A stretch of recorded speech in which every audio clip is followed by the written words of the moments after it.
Ya, itu bukan reformasi kitab suci ya, Bro. Tapi itu reformasi untuk berubah lebih baik. Itu adalah tentang ayat-ayat Injil sinoptik yang dimuat di dalam tafsir. Jadi bukan kitabnya yang saya suruh direformasi, enggak ada.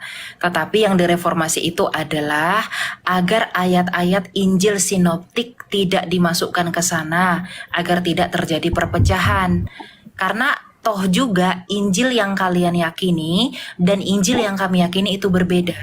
Injil yang kamu yakini itu Injil yang diturunkan kepada Nabi Isa, betul? Ya, Jadi kan begini, kamu tadi Oke. mengonfirmasi bahwa Injil yang kalian yakini itu adalah Injil yang diturunkan kepada Nabi Isa. Sedangkan Injil yang kami pegang saat ini bukanlah Injil yang diturunkan kepada Isa, melainkan Injil yang dituliskan oleh para murid dan para rasul.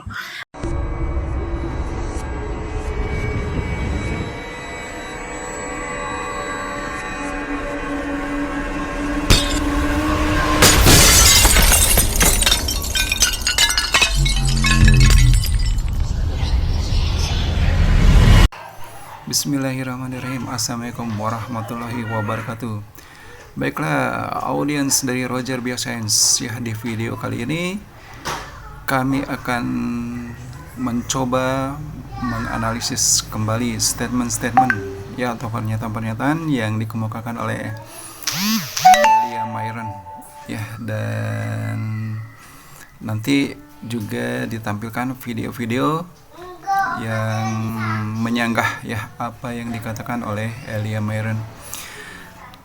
Ya, di video ini masih seputar dari permintaan dari Elia Myron, yaitu ingin mereformasi dari tafsir Al-Quran, ya, dan di sini juga banyak diungkapkan sanggahan-sanggahan dari para pakar. Oke, selamat menyaksikan. The brother said we have a problem with Gospel of Matthew, Mark, Luke and John. We want Gospel of Jesus, peace be upon him. We Muslims believe in the Injil, the Gospel, the Wahi, which was given to Isa alayhi salam. What we have in the Bible, the four canonical books, the first four books of the New Testament, Matthew, Mark, Luke and John, they do not know who the author is. So they say it's the Gospel according to Matthew, Gospel according to Mark, Gospel according to Luke, Gospel according to John. What we Muslims believe is Gospel according to Isa alayhi salam, Gospel according to Jesus, and there's no Gospel. We believe in the Wahi, the revelation which was revealed to Jesus, peace be upon him. What we have in the Bible is the books written according to Matthew, Mark, Luke and John, which we don't consider as prophets of God. When they get us the Gospel according to Jesus, peace be upon him, we can analyze, but they don't have it. Sisikan pada hal yang sama.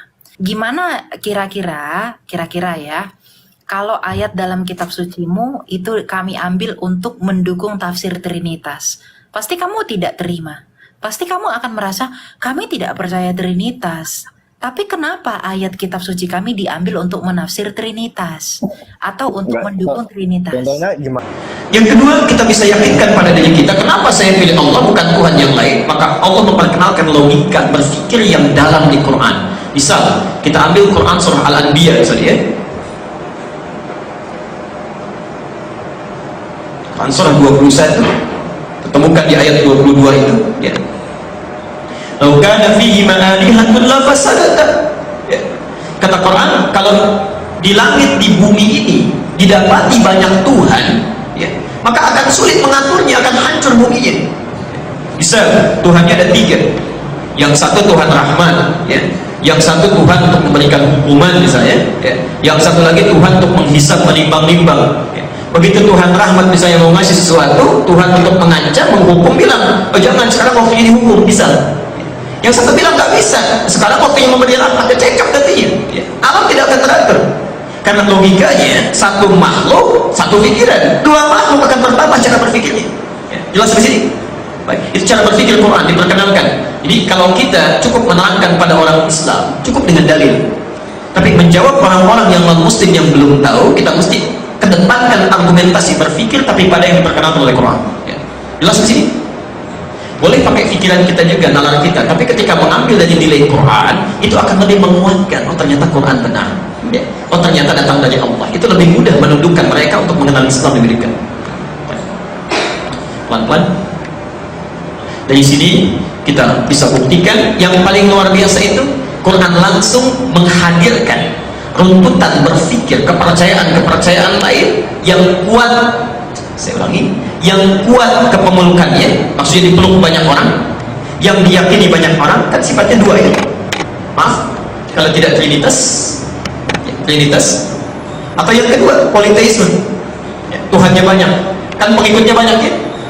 Maka banyak sekali ayat di Quran bercerita untuk istilahnya memutus logika berpikir, ya.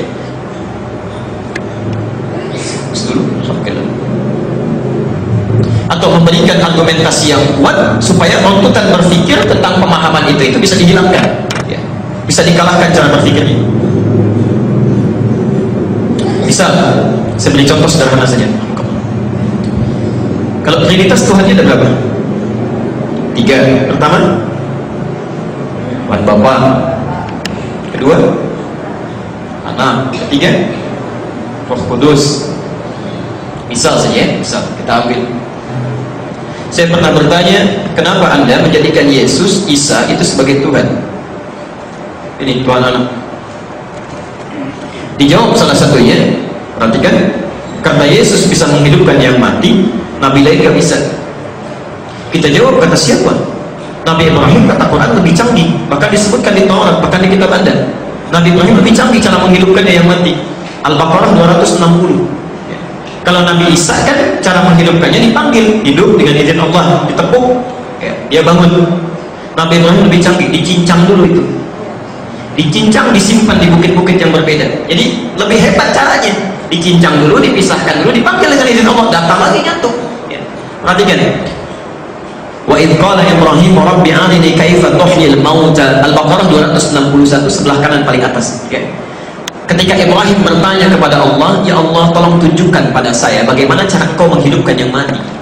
Kata Allah, qala awalam tu'min, apa engkau tidak yakin padaku? Qala bala walakin liyatma'inna qalbi, tentu saya sangat yakin, tapi supaya hati saya tenang saja. Perhatikan, kata Allah, cobalah engkau bawa burung, potong-potong itu, fasurhunna ilaik, tebarkan di setiap gunung yang berbeda. Misal burung bagi 3, satu simpan bukit A, satu bukit B, satu bukit C, ya.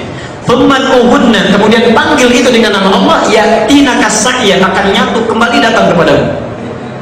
Bapak Ibu bayangkan, Nabi Ibrahim bisa menghidupkan yang mati dengan izin Allah, caranya sama seperti Isa tapi lebih dahsyat, ya, lebih hebat. Dipotong-potong dulu, Isa langsung. Masya Allah. Kenapa Isa dianggap sebagai Tuhan, Nabi Ibrahim tidak? Nah, itu jalan berpikir di antara argumentasi yang bisa ditampilkan.